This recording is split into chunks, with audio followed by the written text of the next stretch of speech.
Bienvenue, femme rayonnante, dans ton podcast où nous sommes entre professionnelles ambitieuses, prestataires de services. Développe ton entreprise en ligne plus vite et de façon plus simple. Je suis Leslie, professionnelle dans le milieu de la gestion des risques financiers et j'aide les femmes entrepreneurs à améliorer la gestion de leur entreprise et de leurs finances. Il est temps de rayonner en ligne.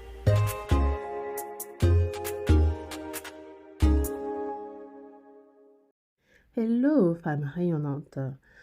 Alors aujourd'hui, j'ai reçu un email haineux, assez décevant pour être tout à fait honnête. Et je me rappelle avoir parlé avec une des rayonnantes à propos de cette personne exactement et à propos des dégâts qu'elle avait causés dans son entreprise et pour son âme. Oui, il y a des gens qui ne sont pas raisonnables dans leurs requêtes, dans leurs demandes, pas raisonnables par rapport à ce qu'ils te demandent de réaliser pour le peu qu'ils viennent t'apporter, et même méchants parfois, sans le réaliser ou en le réalisant, avec ou sans l'intention d'être mauvais. Ça, c'est un autre point et on ne peut pas forcément avoir la réponse pour cela. Mais disons que tu es là en train de t'occuper de tes propres affaires, prête à conquérir le monde, à obtenir les trésors qui t'attendent sur le chemin, quand soudainement une personne toxique, énervée, apparaît, surgit de nulle part, surgit des herbes comme un Pokémon, mais en ligne. Comment tu comment tu gères cette situation? Alors, j'ai une bonne et une mauvaise nouvelle. La mauvaise nouvelle, c'est que tu ne peux rien faire à leur propos. Tu peux rien faire par rapport à ces gens-là. Tu n'as pas cherché à les changer. Ce serait du temps perdu. La bonne nouvelle, c'est que tu peux quand même faire quelque chose. Oui, il y a quelque chose que tu peux faire. Tu n'es pas à la merci de ces situations. Tu peux en fait agir sur toi-même. Ne fais pas de compromis sur toi-même, pas de compromis sur ta personne, pas de compromis sur ton entreprise, ni sur tes croyances lorsque tu gères des clients. Parce que les clients viennent et vont, mais toi, tu es là pour rester. Tu as besoin de ta paix, tu as besoin de ta santé et tu as besoin de ton bien-être. Donc maintenant que ça c'est dit, comment gérer la situation? Eh bien, tu as quand même besoin de savoir est-ce que c'est une personne qui a un vrai problème.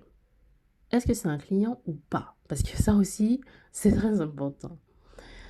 Et si c'est un client avec un problème, eh bien, c'est OK. Tu as besoin de lui proposer peut-être des services après-vente. Il y a une façon de gérer ce genre de situation. S'il y a une vraie requête et que c'est une personne avec qui tu as vraiment des affaires en cours. Mais si ce n'est pas un client, alors là, ça dépend. Ça dépend de quoi il s'agit. Parce que moi, je pense fermement que si tu n'as pas la réponse à ce que cette personne est en train de chercher et tu n'as pas à apporter ton attention à toutes ces personnes qui sont en train de chercher de l'attention pour X ou Y raison qui n'ont rien à voir avec toi, peut-être parce qu'ils sont en train de s'ennuyer avec eux-mêmes, peut-être parce qu'ils n'ont pas arrangé leurs problèmes dans leur vie et qu'ils ont besoin de déverser cette négativité sur les autres, ça c'est autre chose. Tu n'as pas besoin de perdre ton temps et ton énergie dans ce genre de situation. Donc bien identifier quel est le problème. S'il y en a vraiment un en fait, parce que tu as deux types de personnes. Des gens qui ont un problème et les gens qui créent les problèmes. Alors, lorsque tu te retrouves dans cette situation, écoute le prospect, s'il s'agit d'un prospect, ou le client, s'il s'agit d'un client, ou peu importe, et pose-toi cette question, est-ce une personne avec un problème que tu peux arranger, ou est-ce une personne qui crée des problèmes? La meilleure façon de savoir, c'est de t'imaginer dans leur situation. et de te demander comment réagirais-tu si tu étais à leur place. Et si tu vois un vrai problème, ou est-ce que tu vois que cette personne est en train d'être pas raisonnable, toxique, méchant? S'il y a un vrai problème, bien sûr, tu peux l'arranger, et bien, c'est OK. Tu peux t'excuser pour la gêne occasionnée, trouver une solution. Après tout, trouver une solution au problème, c'est ce que font les entrepreneurs rayonnantes. Le mieux, c'est ce qu'on fait le mieux, n'est-ce pas?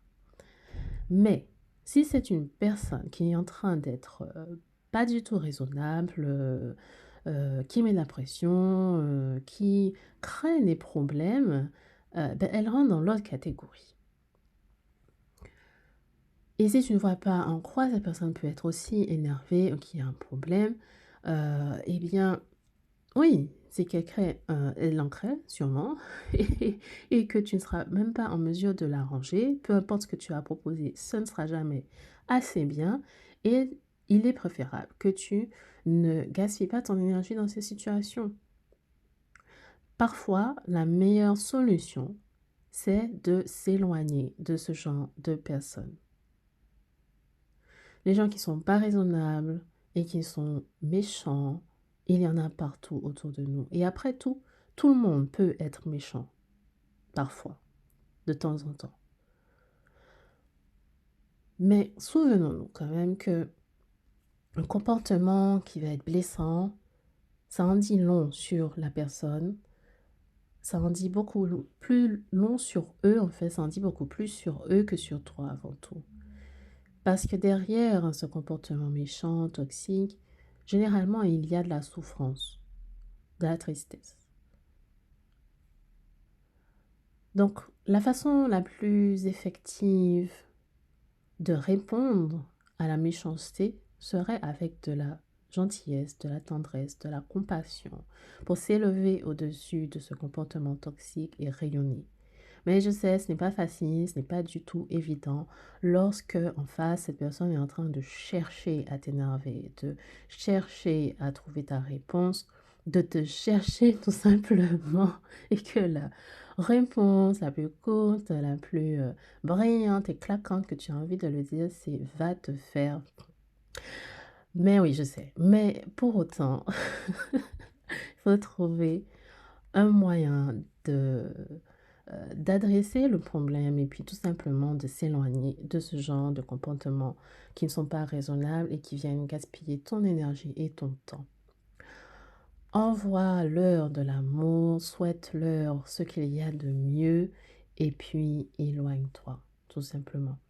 Parce que tu ne devrais pas laisser les comportements négatifs et toxiques des gens louer une place dans ta tête. Augmente le loyer qu'ils se trouvent éjectés. Parce que dans la vie, dans les affaires, ce sont de magnifiques aventures et tu y trouveras des leçons pleines de valeur tout le long du chemin. Donc vraiment, ne t'arrête pas en si bon chemin pour ce genre de situation. Envoie-leur de l'amour, envoie de l'amour aux haters, aux gens négatifs, toxiques qui viennent t'attaquer gratuitement. Parce qu'en fait, ils en ont sûrement beaucoup plus besoin que ceux qui l'admettront jamais. Ils n'admettront pas forcément d'en avoir besoin. Donc envoie de l'amour, mais au loin. Parce qu'après tout, mieux vaut, euh, mieux vaut porter de la valeur à ta paix, ta tranquillité et avancer sur ta route et pas t'arrêter à chaque fois que quelqu'un va essayer de t'attaquer. Parce qu'il y en aura sur le chemin de ton succès. Alors, comment est-ce que j'ai géré cet email que j'ai reçu? J'ai d'abord corrigé les bêtises qui ont été dites pour rétablir les faits, ce qui s'est passé, et que cette personne a volontairement omis. Et puis j'ai observé, quand j'ai vu que une fois de plus le respect n'était pas au rendez-vous, eh bien j'ai mis fin à cette relation parce qu'après tout, on est mieux en paix et j'envoie beaucoup d'amour et tous mes vœux de succès, mais au loin, puisque j'ai quand même autre chose à faire. Donc j'espère que cet épisode t'est utile si tu t'es retrouvé dans cette situation ou que cette situation se présente à toi un jour, que tu saches comment y réagir. Et je t'encourage à continuer sur ta lancée, à ne pas te laisser décourager par les personnes qui viendront lancer des accusations sans fondement, les personnes qui se montrent pas raisonnables ou méchants. Donc voilà, passe une excellente semaine et n'oublie pas qu'il est temps de rayonner en ligne. Il est temps de rayonner en ligne. Merci d'être passé, d'avoir écouté et si tu souhaites aller plus loin, tu peux visiter le site internet www.femmerayonnantes.fr.